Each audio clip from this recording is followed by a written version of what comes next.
शब्द को संभल संभल के बोलिए, क्योंकि शब्द के ना होते हाथ पाँव। एक ही शब्द है औषधि और एक ही शब्द है घाव।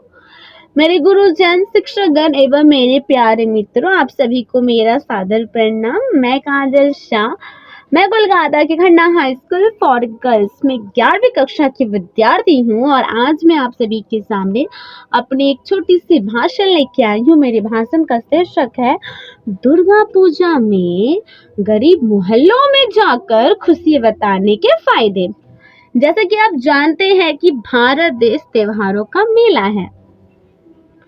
यहाँ पे हर प्रकार के धर्मों, हर एक प्रकार का त्योहार का स्वागत होता है, चाहे वो ईद हो, मुहर्रम हो, चाहे वो दिवाली हो।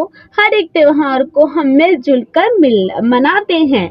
ठीक उसी प्रकार भारत एवं हिंदू धर्म का एक बहुत ही श्रेष्ठ त्योहार है, वो है दुर्गा पूजा।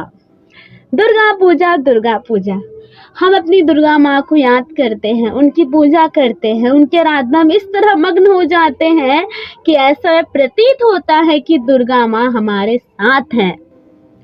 लेकिन हम लोगों ने कभी ये सोचा है कि ये जो त्योहार होता है, जो अमीर होते हैं, जिनके पास पैसा होता है, बहुत खुशी से मनाते हैं।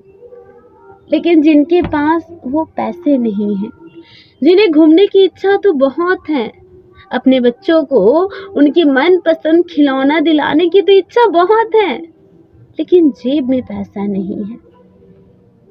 तो भाषण का शीर्षक ही है कि गरीब मोहल्लों में जाकर खुशी बताने के फायदे। इंसान जो होते हैं ना, वो खुशी हर जगह से तलाश सकते हैं, निर्भर करता है आपके ऊपर। ठीक उसी प्रकार दुर्गा पूजा एक बहुत ही श्रेष्ठ त्योहार है और इसमें जो गरीब मोहल्ले में है, अगर हम उनको बताएं, उनकी खुशी को बताएं कि हाँ, आप भी इस त्योहार को बहुत अच्छे से मना सकते हैं। आप भले ही आपके पास थोड़े से रुपए हैं, लेकिन आप उस थोड़े से रुपए में अपने परिवार को छोटा छोटा तोहफा दे सकते हैं। तो यही तो है दुर्गा त्योहार। अब खुशी बताने से क्या होगा, हमारे अंदर भी सकारात्मक विचार आएंगे। जब वो हमें ऐसा लगेगा कि ये जो त्योहार होता है केवल अमीरों के लिए नहीं है, इसमें हर कोई मग्न से त्योहार को मनाता है, मनाते भी तो है।